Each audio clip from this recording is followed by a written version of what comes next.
Bienvenue dans cette nouvelle vidéo, nous allons parler de la fin du monde. Depuis toujours sur notre bonne vieille planète, la notion, le concept de peur de fin du monde existe. Tout le monde a tendance à penser que c'est un phénomène récent qui est lié à notre génération, mais c'est faux. Ça a toujours existé. Depuis la préhistoire déjà, ça avait commencé à exister. Imaginez pour ces pauvres gens, ils ne connaissaient rien à rien.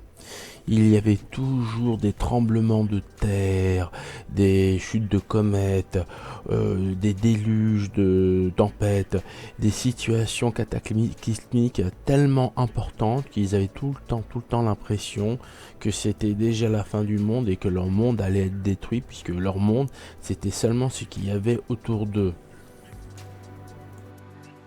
Au fil du temps, les peurs ont commencé à évoluer. Ça a d'abord été la religion qui a apporté ces formes de peur de fin du monde, puisque un Dieu tout-puissant, je ne parle pas du Dieu monothéiste que nous connaissons aujourd'hui, des trois principales religions juives, musulmanes et chrétiennes. Je parle des dieux d'il y a plusieurs milliers d'années. Ces dieux, si on se conduisait mal, ils seraient pas contents, et s'ils n'étaient pas contents, ils allaient tout détruire, et donc la planète en particulier. Donc la peur de la fin du monde existait aussi il y a quelques milliers d'années. Et puis un jour, il y a à peu près une 80aine d'années, l'homme a créé la bombe atomique. Un instrument de mort tellement puissant qu'il avait la capacité de détruire une planète entière. Une nouvelle forme de peur était encore apparue. Mais l'homme est capable de pire encore. L'homme est aujourd'hui capable de créer des organismes petits, invisibles à l'œil nu, qui peuvent faire autant de dégâts pour l'humanité que des bombes atomiques. Je parle bien évidemment de virus, d'épidémies, tous ces moyens pour pouvoir éradiquer l'humain sur la planète Terre.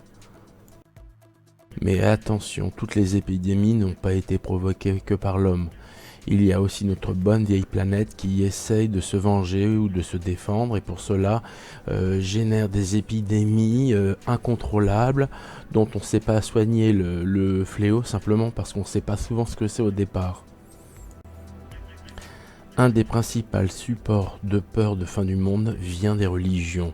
Je parle de toutes les religions puisque chaque religion a apporté la punition ultime, c'est-à-dire que si les humains se conduisent pas comme il le faut, eh ben c'est simple, le monde ne mérite plus d'exister. Si le monde n'existe plus, il sera détruit. Ou alors si c'est pas la planète, ce seront les gens.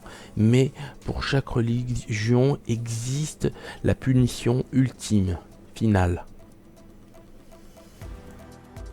Si vous allez dans des sites sur internet, moi j'ai fait mes recherches sur Wikipédia fin du monde, vous imaginez pas le nombre incalculable de prédicateurs, de personnes, de représentants de religions qui ont déterminé à un moment donné de notre histoire la fin du monde.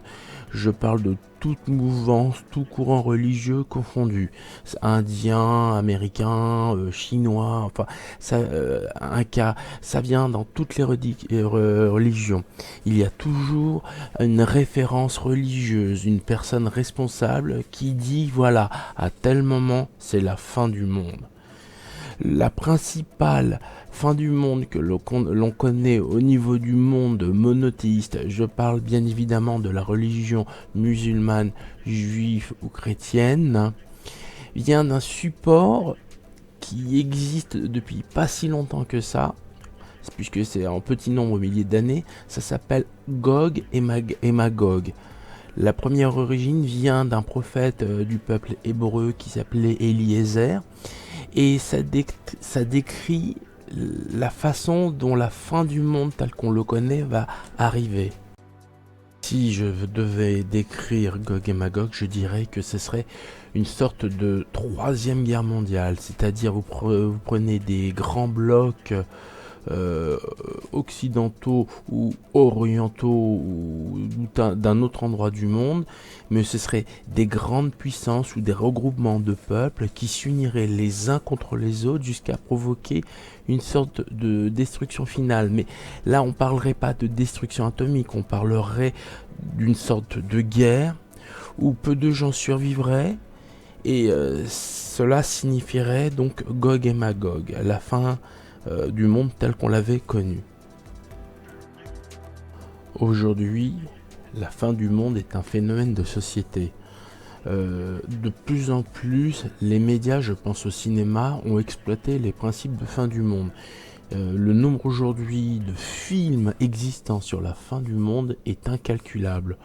On voit à peu près toutes les formes de destruction massive. Ça commence par des destructions atomiques, des sortes de troisième guerre mondiale, des pénuries de carburant qui provoquent la dissension et la guerre entre les pays. Le nombre de possibilités de détruire la planète est incalculable. Et c'est toujours l'humain qui paye. Mais bon, dans ces films, c'est clair que cette idée de fin du monde est bien exploitée. Et quand c'est pas les humains qui provoquent ces problèmes, ça vient de partout. Ça peut venir de l'espace. Je pense en particulier aux météorites qui pourraient détruire notre planète en un claquement de doigts. Mais ça peut être aussi par des bombes atomiques. Enfin, les moyens de nous détruire sont très très nombreux. Par contre, il y a quelque chose de nouveau dans cette génération, la dernière. Dans les films, dans le cinéma, avant, dans les années 80-90, lorsqu'il y avait une sorte de fin du monde qui nous attendait, il y avait un héros, et ce héros, malgré toutes les difficultés jusqu'à la dernière seconde, quand même malgré tout arrivait à sauver le monde. Et aujourd'hui, la perception, le regard a totalement changé. Dans la plupart des films, souvent ça finit mal, le monde est détruit. Et il y a autre chose aussi qui est bizarre et différent. Avant, le héros, c'était un être vaillant, intègre, il avait toutes les qualités de l'univers. Aujourd'hui, le héros, il est peut-être pire que les méchants. Il a un côté très obscur, il va hésiter à sauver le monde, mais finalement, on rentre plus dans le cas d'une identification où il y a quelque chose qui peut nous sauver de tout ça, mais qui suffit juste de devenir un héros, de devenir une personne différente de ce que l'on est, une personne qui peut réaliser des miracles. Aujourd'hui, cette génération ne croit absolument pas au miracle. Non seulement elle croit à la fin du monde, mais elle croit en plus qu'on ne pourrait pas être sauvé. Merci, bientôt de nouvelles vidéos. Merci de vous abonner.